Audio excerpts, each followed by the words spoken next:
give me a thumbs up.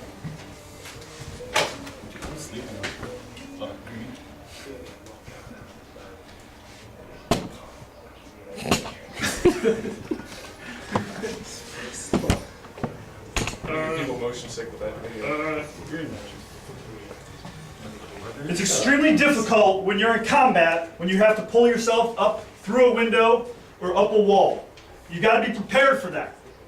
All right, you guys need to have a burst of energy to sprint 100 yards, and also have to be physically fit enough to go the distance on a 12 to 18-hour patrol. The way the Army does that is by assessing your physical fitness through a PT test.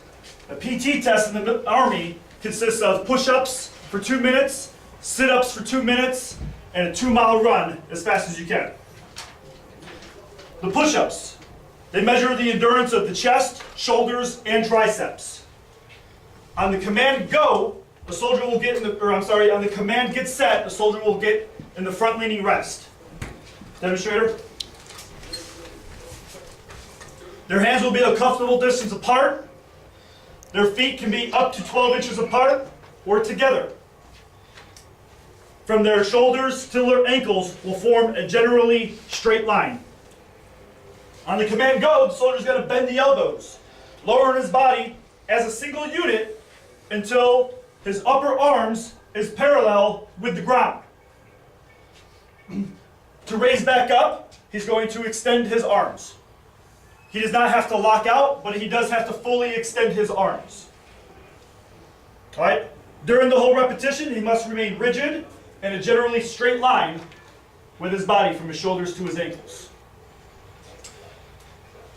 A repetition does not count if the arms are not parallel to the ground, like so, if he does not fully extend his arms on the way up.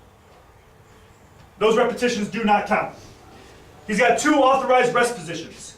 He's allowed to, number 1, sag in the middle, like that. However, he cannot have his legs or his hips touching the ground. If he does, he'll be terminated in this event. The other way is the extended flex, where he's going to flex his back, and this is the other authorized rest position. He needs to make sure that he doesn't flex to where he puts it so much weight where his legs are supporting most of his body weight. If he does that, he'll be terminated. Other ways that you can get terminated during the push-up event is by lifting a hand or a foot. You can adjust them, you just have to remain, they have to remain in contact with the ground. Once they're done with their 2 minutes of push-ups, they'll be assessed their score, they'll be given their score, and they'll be sent to the end of the line, where they'll have 10 minutes rest before the sit-up event. The sit-up event, measures the endurance of the hip flexor and the abdominal muscles. All right, so your abs and your hip flexors. On the command get set, they're going to lay on their back with their knees at a 90-degree angle. Their fingers are interlaced behind their head and their hands are touching the ground. Their arms or their elbows do not have to touch the ground.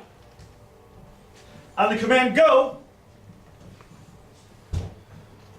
the person holding the people's feet are allowed to use their hands only. They're not allowed to step on their feet like I am or use their knees. On the command go, they're going to raise their upper body forward to a point beyond the vertical position. Now the vertical position is when the base of their neck equals or surpasses the base of their spine. That is a good repetition.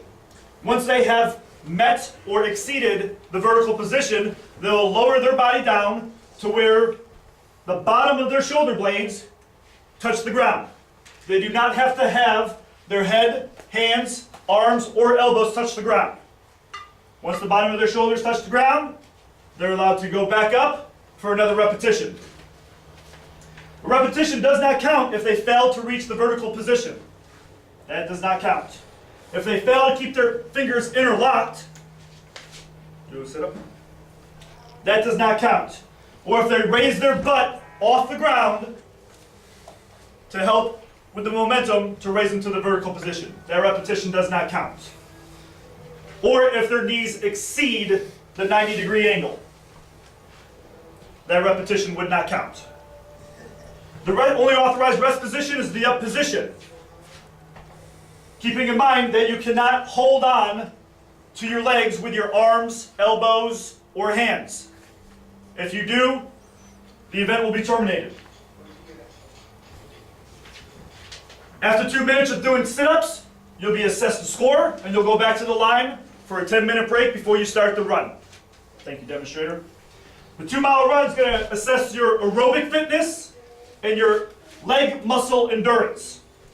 All right, on the command go, you're going to start running at your own pace. It's very simple. All right, the grade that you get is based off of how fast or how short of a time you run your 2 miles. Walking is authorized, however, it is highly discouraged.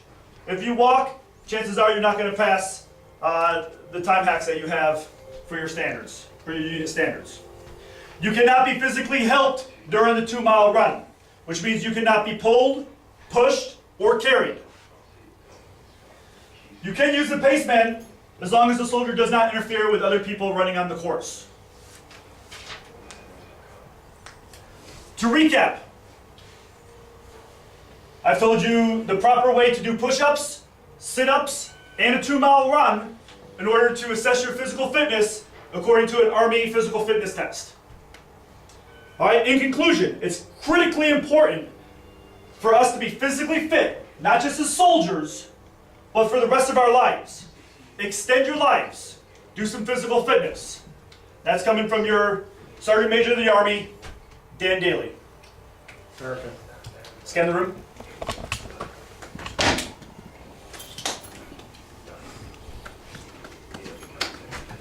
Okay, fair enough.